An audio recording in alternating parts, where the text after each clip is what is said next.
The first exercise we're going to start with is a closed kinetic chain clam.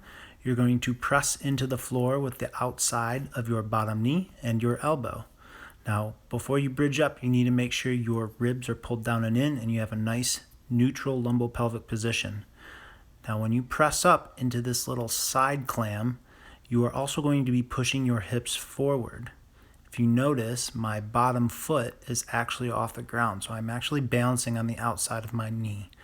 We're going to show you another view of this from the side here.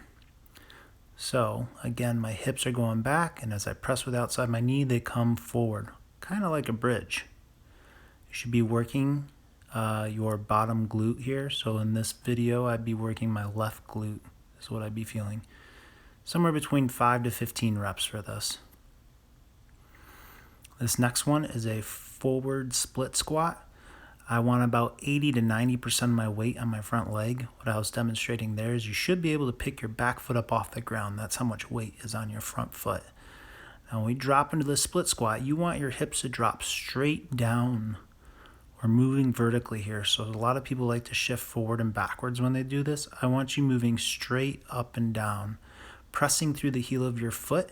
You're going to let your knee track forward over the second toe of your foot. That's the longitudinal axis of your foot, so second toe of your foot.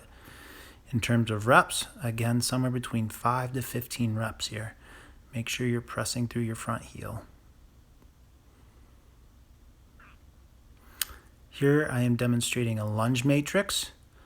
There's a few different variations of lunges you can do here. Now you can do all 4 of these variations. You can pick one of them, whatever you feel most comfortable with. Whatever you do, you shouldn't have any pain or pressure on your knee. A lot of people tend to get a little bit too far forward onto their foot, so they press with their toes or the ball of their foot a little bit too much and unload the heel, which places a lot of load on their knee.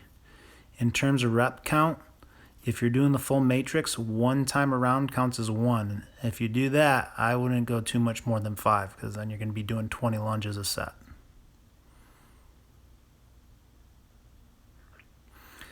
So this is a tricky one. What I'm showing you that I'm using is a furniture mover, a cheap version of a valve slide. If you're at home, what you can use would be a paper or plastic plate, a frisbee, even a towel on a wood or tile floor. So you're going to lift your heel up off the floor, as I was trying to do, to get onto the ball of your foot. I lost my balance, so I reset. I get my heel up off the floor, pressure's on the ball of my foot, and I'm going to sit my hips back as I reach back with that foot and then pull my hips back forward. I sit back and I pull my hips back forward. Notice my knee stays bent to about 90 degrees the whole time. Okay, this isn't like the split squat where I'm dropping down into a lunge.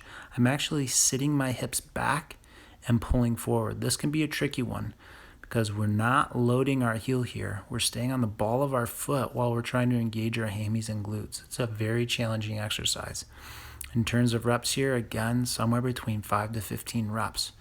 If you went around this circuit 3 times, that would be a pretty good leg workout for you. Good luck. Reach out if you have any questions. Thanks.